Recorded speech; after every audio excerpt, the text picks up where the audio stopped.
Assalamualaikum warahmatullahi wabarakatuh. Yang terhormat Bapak Sparta selaku dosen pengampu mata kuliah pengantar manajemen risiko dan teman-teman sekalian. Pada kesempatan kali ini kami dari kelompok 2 akan mempresentasikan tugas kelompok chapter 7 dengan tema Risk of Financial Institution. Sebelum masuk ke pembahasan, perkenalkan kelompok kami, yaitu ada saya sendiri, Siti Jumiati, 2019-12-11-017. Dan saya Linda Lestari, 2019-12-11-018. Saya Rahmanisa Gema Qur'ani dengan NIM 2019-12-11-025. Saya Siti Atika dengan NIM 2019-12-11-027. Saya Maria Husna dengan NIM 2019-12-11-031.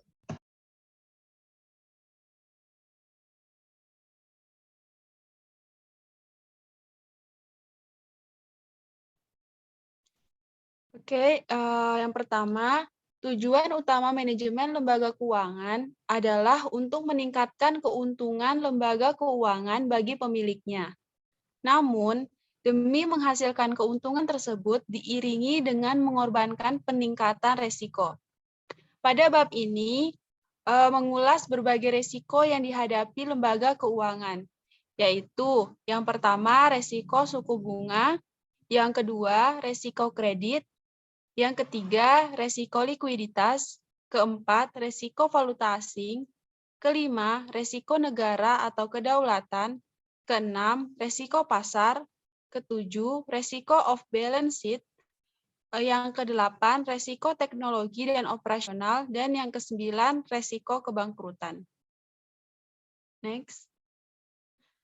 Subbab yang pertama, resiko suku bunga. Resiko suku bunga yaitu resiko yang ditanggung oleh lembaga keuangan ketika jatuh tempo aset dan kewajibannya tidak sesuai. Next. Transformasi aset melibatkan lembaga keuangan yang membeli sekuritas atau aset utama dan menerbitkan sekuritas atau kewajiban sekunder untuk mendanai pembelian aset. Efek primer yang dibeli oleh lembaga keuangan seringkali memiliki karakteristik jatuh tempo dan likuiditas yang berbeda dengan sekuritas sekunder yang dijual oleh lembaga keuangan. Dalam ketidaksesuaian jatuh tempo aset dan kewajiban sebagai bagian dari fungsi transformasi aset mereka, lembaga keuangan berpotensi mengekspos diri mereka pada resiko suku bunga. Next.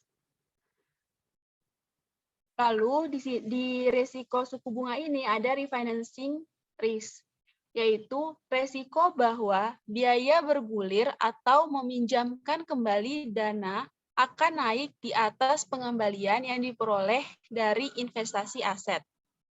Lalu ada reinvestment risk, yaitu risiko bahwa pengembalian dana yang akan diinvestasikan kembali akan jatuh di bawah biaya dana. Selain potensi risiko pembiayaan kembali yaitu refinancing risk atau reinvestasi yaitu reinvestment risk yang terjadi ketika suku bunga berubah. Lembaga keuangan juga menghadapi risiko nilai pasar.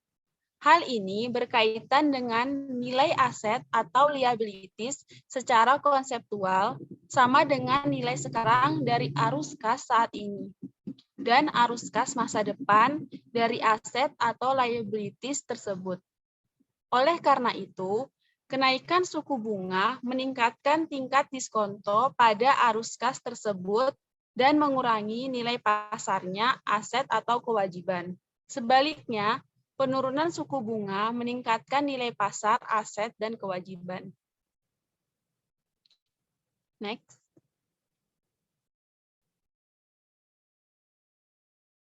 Jika memegang aset dan liabilitas dengan jatuh tempo yang tidak sesuai, membuat lembaga keuangan menghadapi resiko reinvestasi atau pembiayaan kembali dan nilai pasar.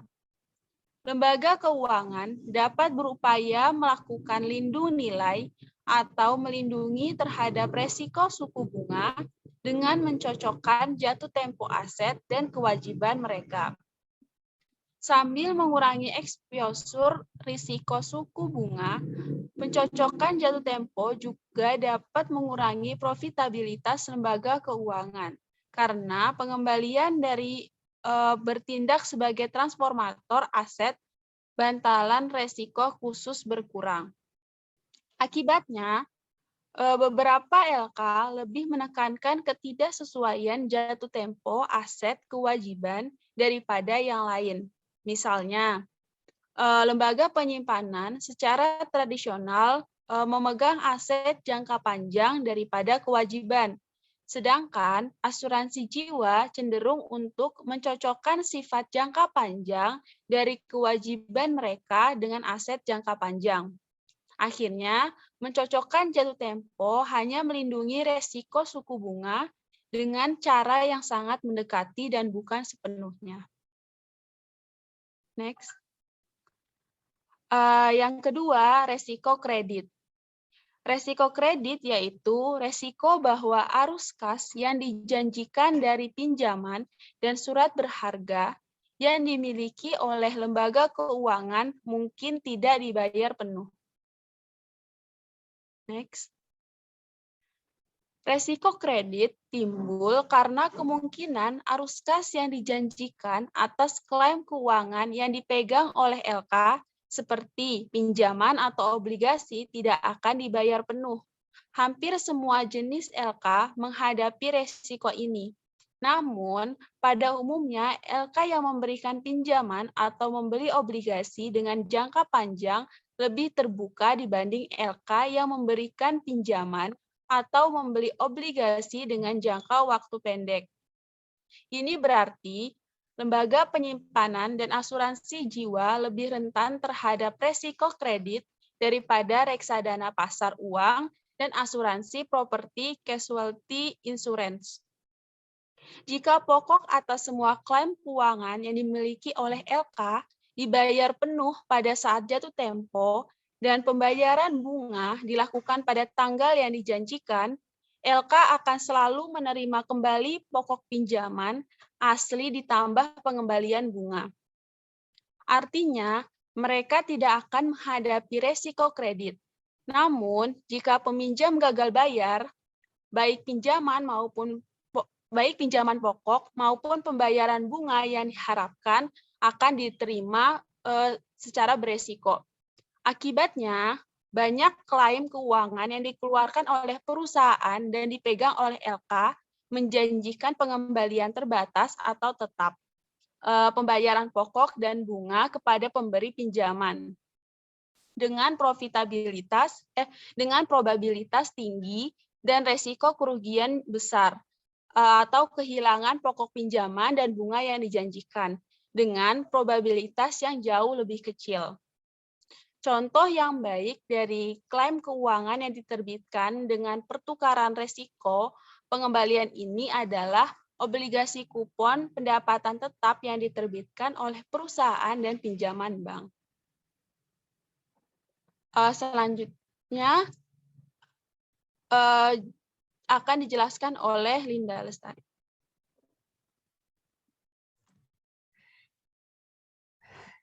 Jika terjadi wan prestasi, lembaga keuangan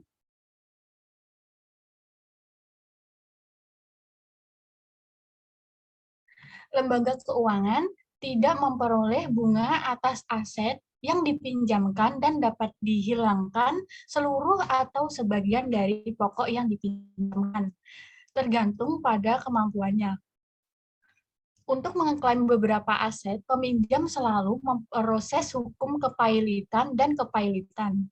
Oleh karena itu, peran kunci LK mencakup penyaringan dan pemantauan permohonan pinjaman untuk memastikan bahwa LK mendanai pinjaman yang paling layak kredit.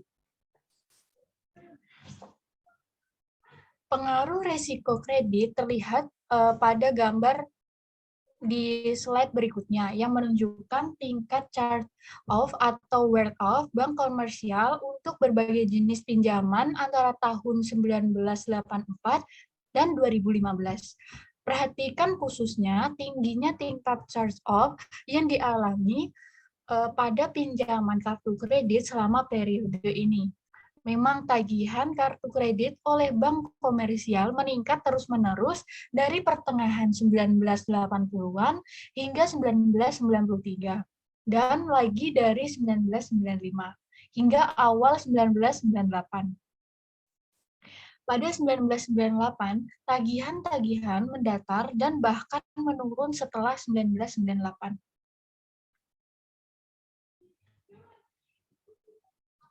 Berikut merupakan gambar dari penjelasan yang tadi.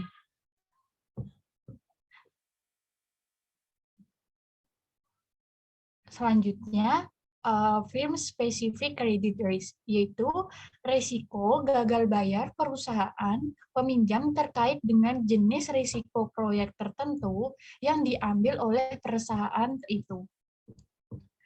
Selanjutnya ada systematic credit risk, yaitu risiko gagal bayar yang terkait dengan perekonomian secara umum atau kondisi makro yang mempengaruhi semua peminjam.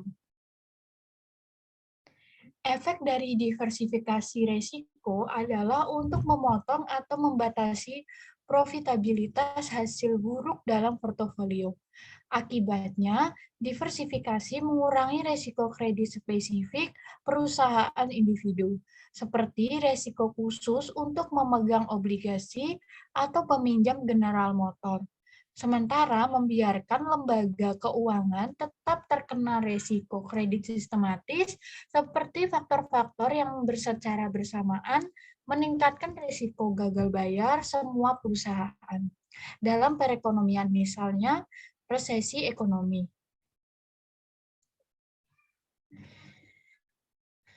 Yang ketiga, yaitu risiko likuiditas. Risiko bahwa lonjakan penarikan kewajiban yang tiba-tiba mungkin memerlukan FI untuk melikuidasi aset dalam waktu yang sangat singkat dan dengan harga yang kurang dari harga pasar yang wajar.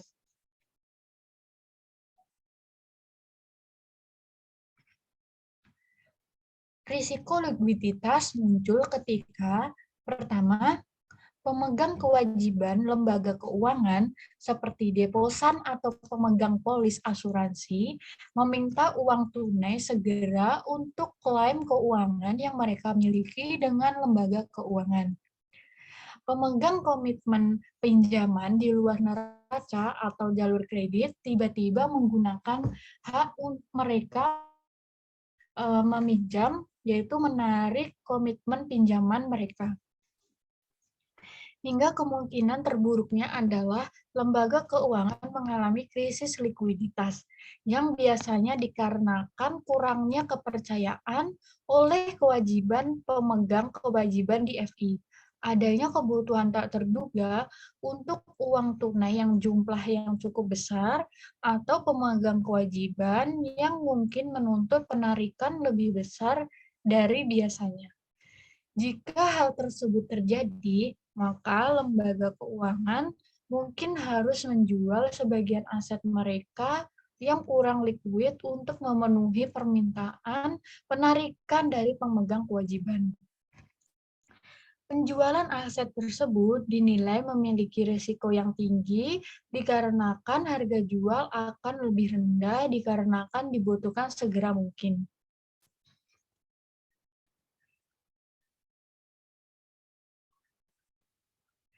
Yang keempat, yaitu risiko valuta asing.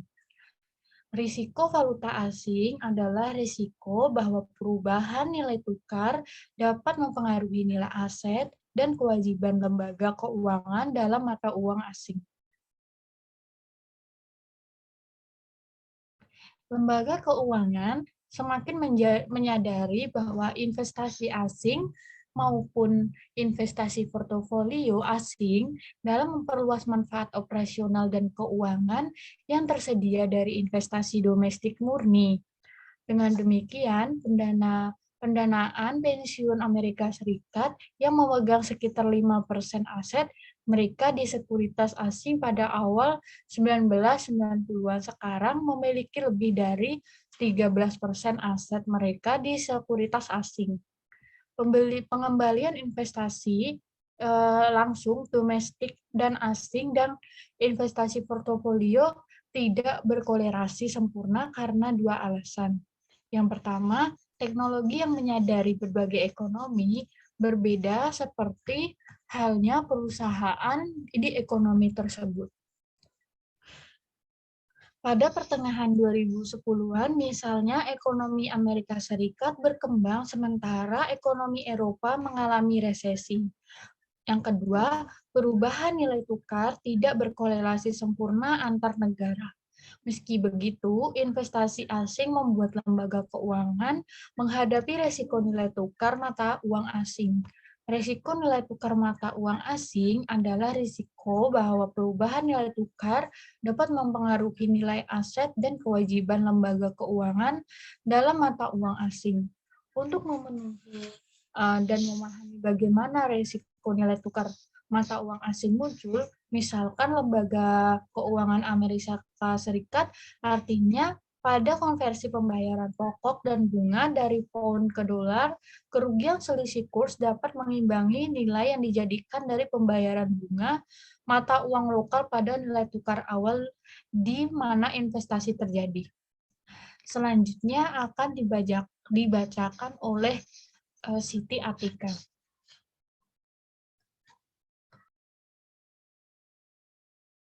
Salah satu manfaat potensial dari financial institution yang menjadi semakin mendunia dalam pandangannya adalah kemampuan untuk berekspansi ke luar negeri secara langsung melalui percabangan atau akuisisi atau secara tidak langsung dengan mengembangkan portofolio aset keuangan yang mencakup sekuritas asing serta sekuritas domestik. Meski begitu, investasi asing membuat lembaga keuangan menghadapi risiko nilai tukar mata uang asing. Untuk memahami bagaimana risiko nilai tukar mata uang asing muncul, misalkan financial institution Amerika Serikat memberikan pinjaman kepada perusahaan Inggris dalam pound. Jika pound Inggris terdepresiasi nilainya relatif terhadap dolar Amerika Serikat, pembayaran pokok dan bunga yang diterima oleh Amerika Serikat, investor akan terdevaluasi dalam dolar. Memang jika pound Inggris jatuh cukup jauh selama periode investasi, ketika arus kas diubah kembali menjadi dolar, pengembalian keseluruhan bisa negatif. Artinya pada konversi pembayaran pokok dan bunga dari pound ke dolar, kerugian selisih kurs dapat mengimbangi nilai yang dijanjikan dari pembayaran bunga mata uang lokal pada nilai tukar asli di mana investasi terjadi. Selanjutnya, pembahasan yang kelima yaitu mengenai risiko negara atau kedaulatan.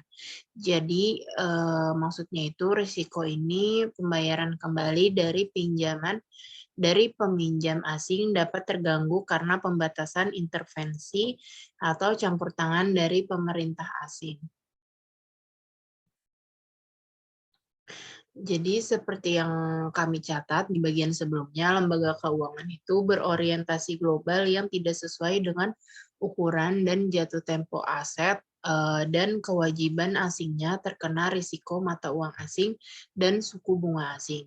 Risiko negara atau negara adalah jenis risiko kredit berbeda yang dihadapi oleh lembaga keuangan yang membeli aset seperti obligasi dan pinjaman perusahaan asing.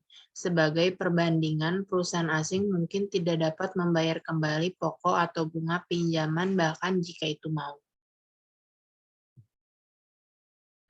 Lalu di sini contohnya itu pada tahun 2001 pemerintah Argentina yang telah mematok peso terhadap dolar dengan basis 1:1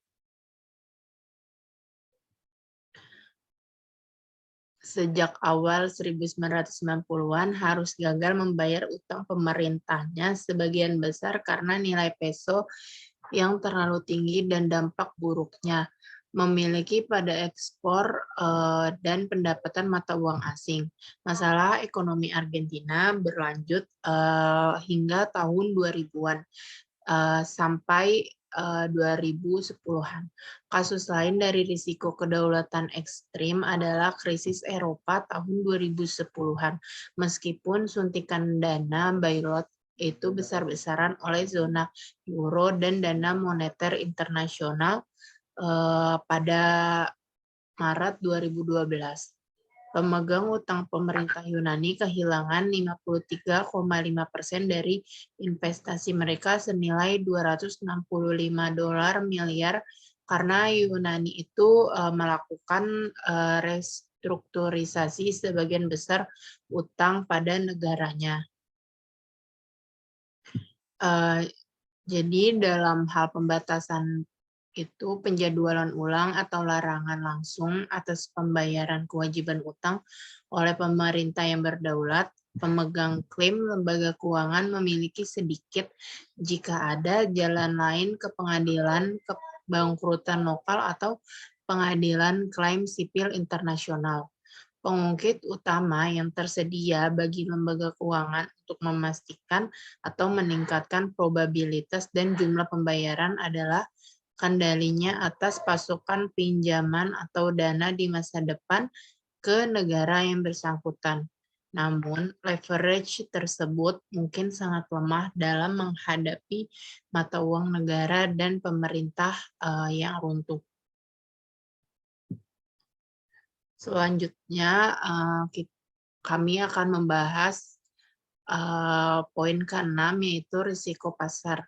Jadi risiko pasar itu risiko yang timbul dari aset dan kewajiban dalam buku perdagangan lembaga keuangan karena perubahan suku bunga, nilai tukar, dan harga lainnya.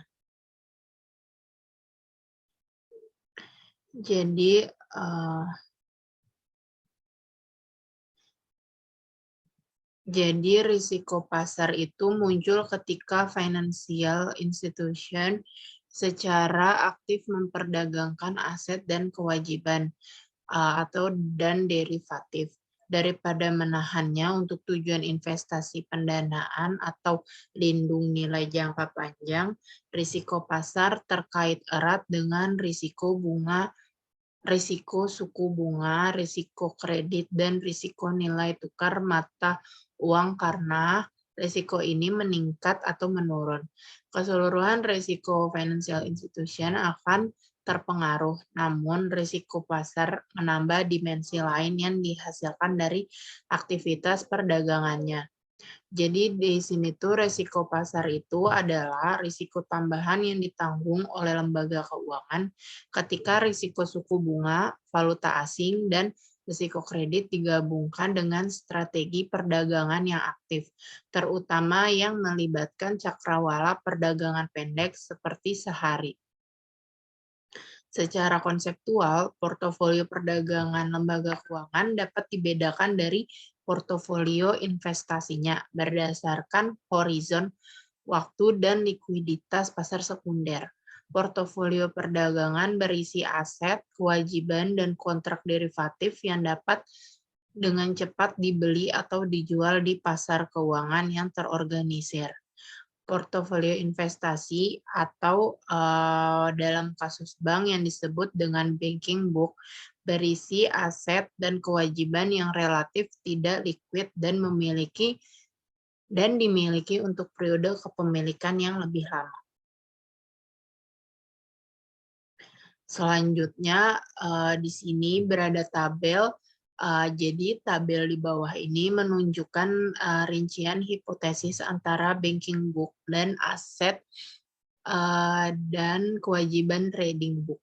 Seperti dapat dilihat, banking book berisi sebagian besar pinjaman dan deposito ditambah aset tidak liquid lainnya. Buku perdagangan berisi posisi panjang dan pendek dalam instrumen seperti obligasi, komoditas, valuta asing,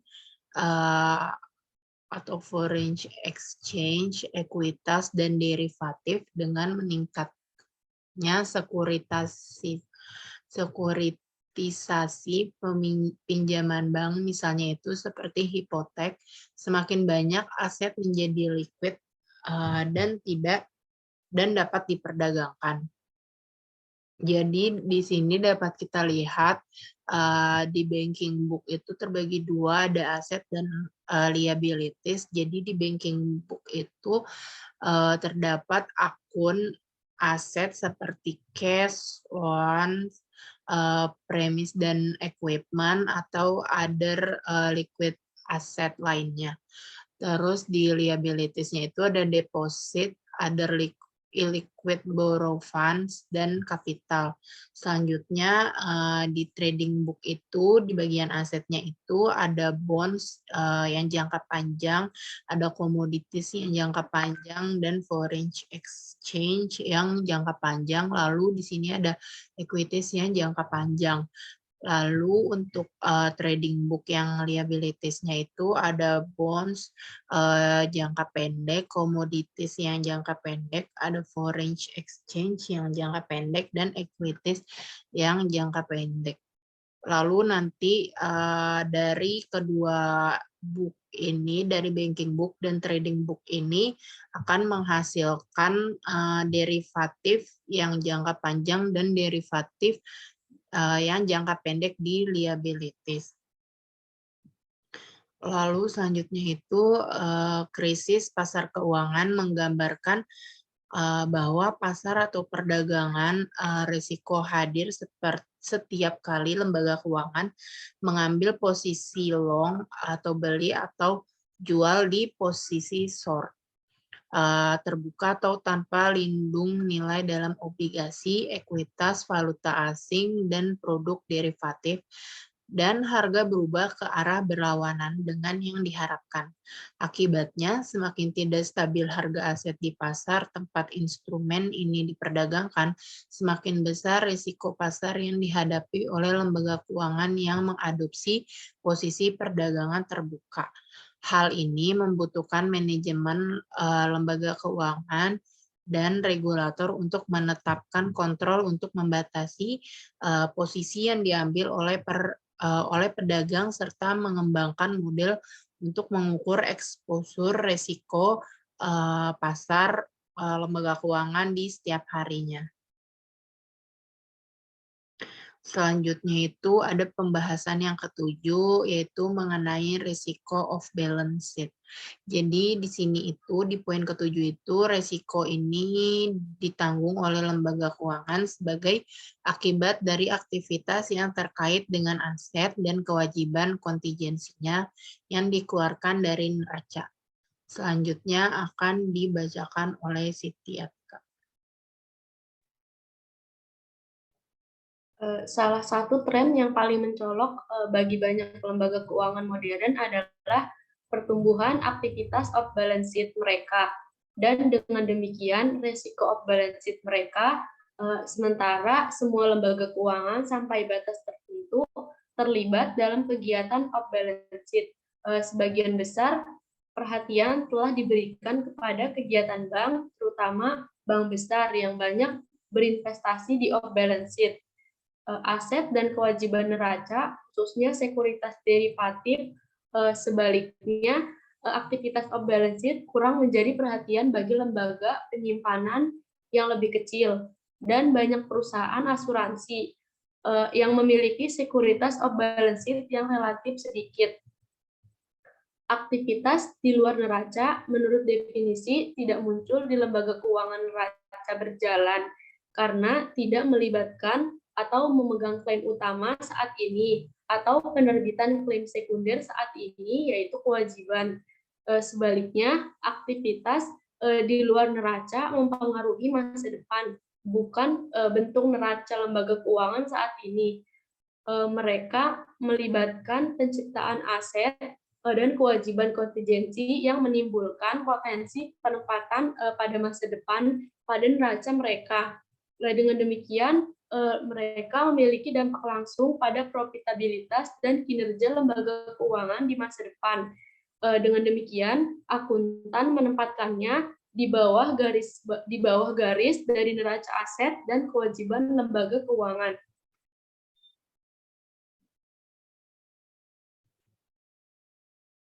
Next. Contoh yang baik dari aktivitas off balance sheet adalah penerbitan standby letter of credit guarantee oleh perusahaan asuransi dan bank untuk mendukung penerbitan obligasi daerah. Banyak pemerintah negara bagian dan lokal tidak dapat menerbitkan surat berharga seperti tanpa jaminan kredit bank atau perusahaan asuransi yang menjanjikan pembayaran pokok dan bunga kepada investor jika kota madya gagal memenuhi kewajibannya di masa depan.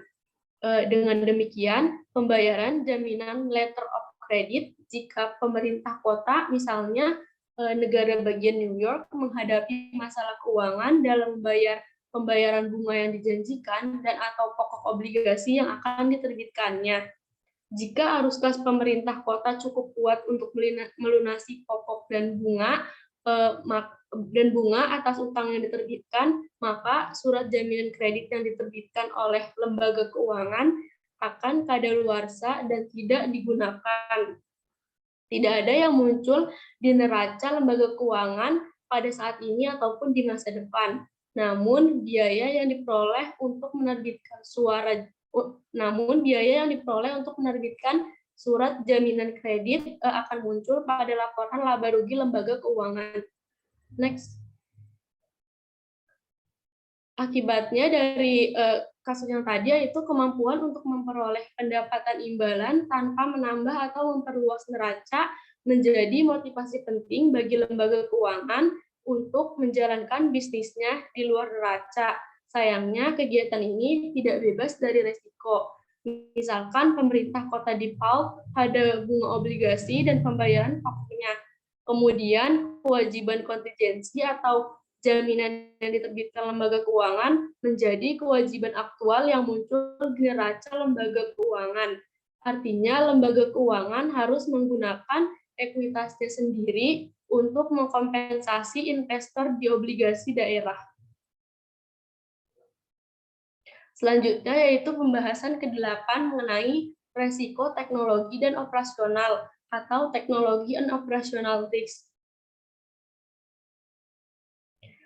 Teknologi risk atau resiko yang ditanggung oleh lembaga keuangan ketika investasi teknologi dilakukan tidak menghasilkan penghematan biaya yang diantisipasi. Sedangkan operational risk yaitu resiko bahwa teknologi atau sistem pendukung yang ada mungkin tidak berfungsi atau rusak. Resiko teknologi dan operasional terkait erat dalam beberapa tahun terakhir telah menimbulkan kekhawatiran besar bagi manajer dan regulator lembaga keuangan. Menurut Bank for International Settlements atau BIS, organisasi utama bank sentral di ekonomi utama dunia mendefinisikan resiko operasional yaitu termasuk dengan resiko teknologi sebagai resiko kerugian akibat proses internal orang dan sistem yang tidak memadai atau gagal atau dari pihak peristiwa eksternal, yaitu sejumlah lembaga keuangan menambahkan resiko reputasi dan resiko strategis.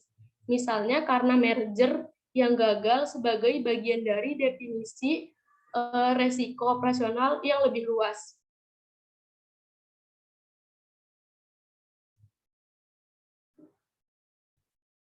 Inovasi teknologi merupakan area pertumbuhan utama lembaga keuangan pada tahun 1990-an dan 2000-an. Bank, perusahaan asuransi, dan perusahaan investasi semuanya berusaha meningkatkan efisiensi operasional dengan cara investasi besar dalam komunikasi internal dan eksternal, komputer, dan infrastruktur teknologi yang diperluas.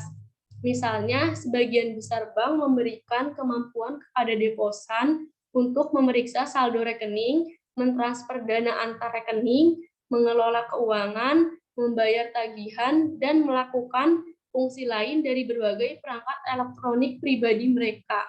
Di tingkat grosir, transfer dana elektronik melalui lembaga clearing otomatis atau ACH dan jaringan pembayaran transfer kawat seperti sistem pembayaran antar bank clearing CHIPS telah dikembangkan. Memang perusahaan jasa keuangan global Citigroup beroperasi di lebih dari 100 negara yang terhubung secara real time oleh sistem satelit milik sendiri. Tujuan utama dari ekspansi teknologi adalah untuk menurunkan biaya operasi, meningkatkan keuntungan, dan menangkap pasar baru untuk lembaga keuangan. Dalam terminologi saat ini, tujuannya adalah untuk memungkinkan lembaga keuangan mengeksploitasi semaksimal mungkin potensi skala ekonomi dan cakupan ekonomi yang lebih baik dalam menjual produknya. Skala ekonomi ini mengacu pada kemampuan lembaga keuangan untuk menurunkan biaya rata-rata operasinya dengan memperluas output layanan keuangannya. Economics of Scope mengacu pada kemampuan lembaga keuangan untuk menghasilkan sinergi biaya dengan memproduksi lebih dari satu output dengan input yang sama. Misalnya, lembaga keuangan dapat menggunakan informasi yang sama tentang kualitas pelanggan yang disimpan di komputernya untuk memperluas penjualan baik produk pinjaman maupun produk asuransi. Artinya, informasi yang sama, misalnya seperti usia, pekerjaan, ukuran keluarga, dan pendapatan, dapat mengidentifikasi pelanggan potensial pinjaman dan asuransi jiwa. Selanjutnya akan dilanjutkan oleh Amalia Husna. Risiko teknologi terjadi ketika investasi teknologi tidak menghasilkan penghematan biaya yang diantisipasi dalam bentuk ekonomi, baik skala maupun cakupan. Diseconomies of scale misalnya muncul karena kelebihan kapasitas, teknologi yang berlebihan, dan atau inefisiensi organisasi dan birokrasi yang menjadi lebih buruk seiring dengan bertambahnya ukuran financial institution. This economy of scope muncul ketika financial institution gagal menghasilkan sinergi yang dirasakan atau penghematan biaya melalui investasi teknologi baru yang besar. Kami menjelaskan pengukuran dan bukti skala ekonomi dan ruang lingkup di financial institution. Risiko teknologi dapat mengakibatkan kerugian besar dalam efisiensi kompetitif financial institution dan pada akhirnya kegagalan jangka panjangnya. Demikian pula, keuntungan dari investasi teknologi dapat menghasilkan kinerja yang lebih unggul dari pesaing financial institution serta memungkinkannya untuk mengembangkan produk baru dan inovatif, meningkatkan peluang kelangsungan hidup jangka panjangnya. Risiko operasional sebagian terkait dengan risiko teknologi dan muncul setiap kali malfungsi teknologi yang ada atau sistem pendukung back office rusak. Misalnya, pencurian nomor kartu kredit sebesar yang diketahui ditemukan pada tahun 2009, ketika selama periode 2 tahun sebanyak 130 juta nomor kartu kredit dan debit dicuri dari sistem pembayaran Heartland, malware yang ditanam di jaringan Heartland merekam data kartu saat tiba dari pengecer. Lalu pembahasan ke-9 itu mengenai risiko kebangkrutan, di mana risiko bahwa lembaga keuangan mungkin tidak memiliki cukup modal untuk mengimbangi penurunan nilai asetnya secara tiba-tiba.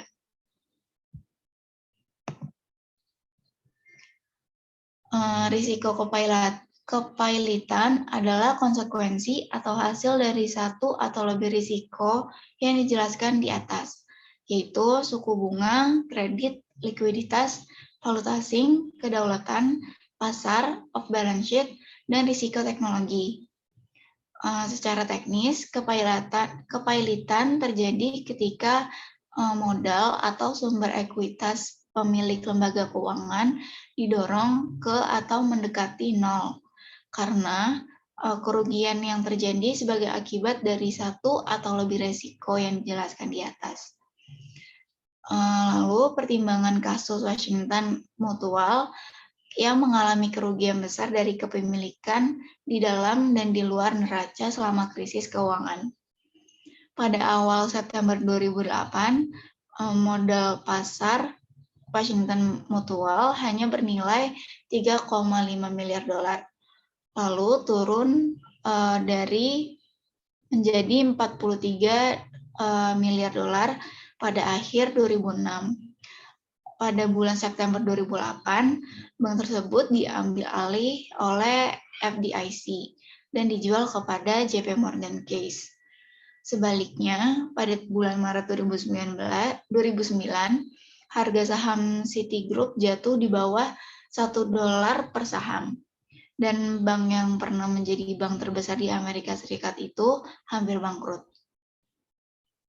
Membuktikan bahwa beberapa bank terlalu besar untuk gagal, Citigroup menerima jaminan pemerintah yang substansial terhadap kerugian, yaitu hingga 306 miliar dolar, dan suntikan uang tunai sebesar 20 miliar dolar untuk mencegah kegagalan.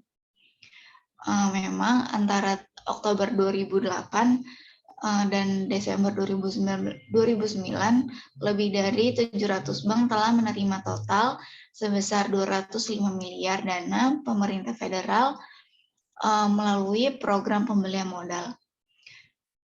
Dalam upaya untuk menumpang modal dan mendukung pinjaman. Secara umum, semakin banyak modal ekuitas untuk meminjam dana yang dimiliki lembaga keuangan, yaitu semakin rendah leverage-nya. Lalu semakin mampu menahan kerugian, baik karena perubahan suku bunga yang merugikan, kerugian kredit yang tidak terduga, atau alasan lainnya.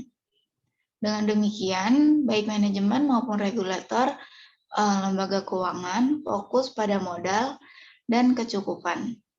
Lembaga keuangan sebagai ukuran utama kemampuannya untuk tetap mampu bertahan dan tumbuh dalam menghadapi banyak exposure risiko. Selanjutnya mengenai ada risk and the interaction of risk.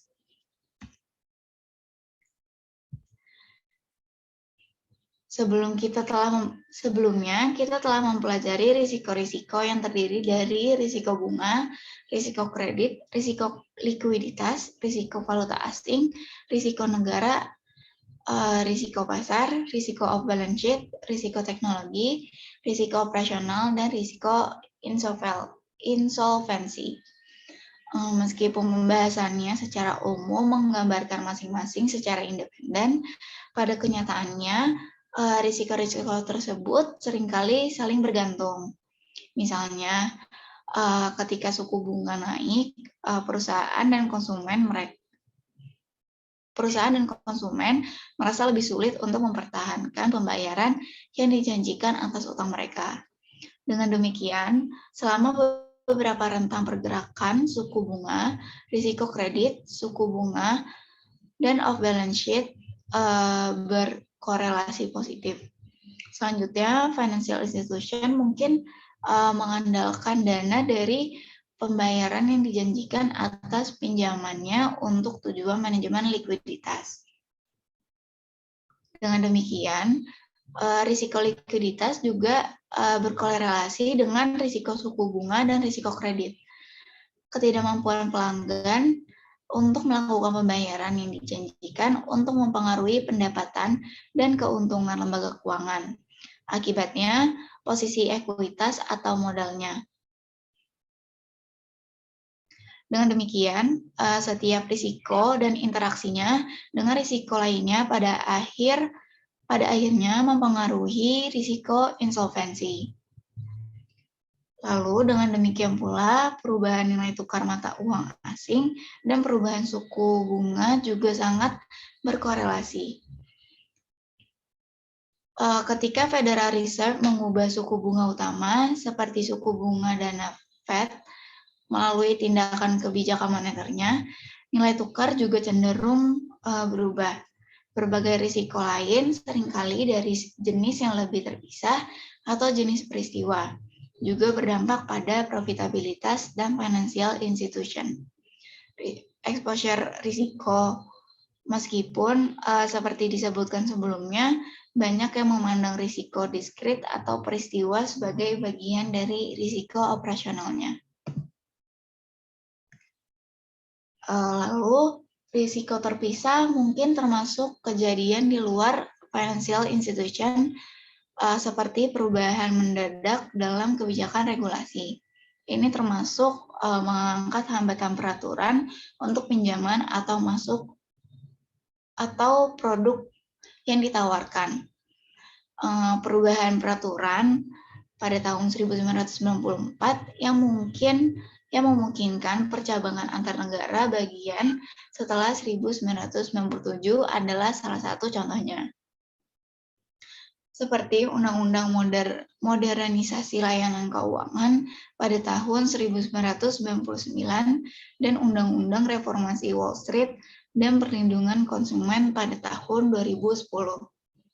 Risiko kredit atau peristiwa lainnya melibatkan perubahan mendadak atau tak terduga dalam kondisi pasar keuangan akibat perang, revolusi, atau keruntuhan pasar yang tiba-tiba seperti ambruknya pasar saham pada tahun 1929 dan 2008, atau serangan teroris September di tahun 2001 di Amerika Serikat. Hal ini dapat berdampak besar pada exposure risiko lembaga keuangan.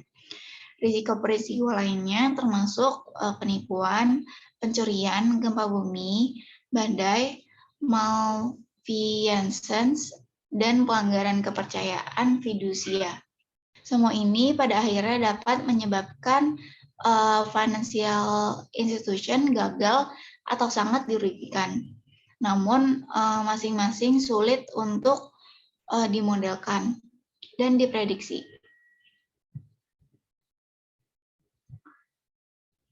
Terakhir, risiko makroekonomi atau sistematik yang lebih umum, seperti peningkatan inflasi, volatilitas inflasi, dan pengangguran dapat secara langsung dan tidak langsung berdampak pada tingkat suku bunga, kredit, dan exposure risiko likuiditas lembaga keuangan. Misalnya, tingkat pengangguran Amerika Serikat lebih tinggi dari 10% pada musim gugur di tahun 2009. Tingkat tertingginya yaitu sejak September 1992. Lalu sejak Desember 2007 saat resesi dimulai, ekonomi Amerika Serikat kehilangan sekitar 8 juta pekerjaan, yang sebagian besar hilang pada periode November 2008 sampai Juni 2009. Dan dengan begitu banyak orang yang kehilangan pekerjaan, exposure risiko kredit lembaga keuangan meningkat secara dramatis karena peminjam kesulitan untuk memenuhi pembayaran pinjaman mereka setelah kehilangan pekerjaan.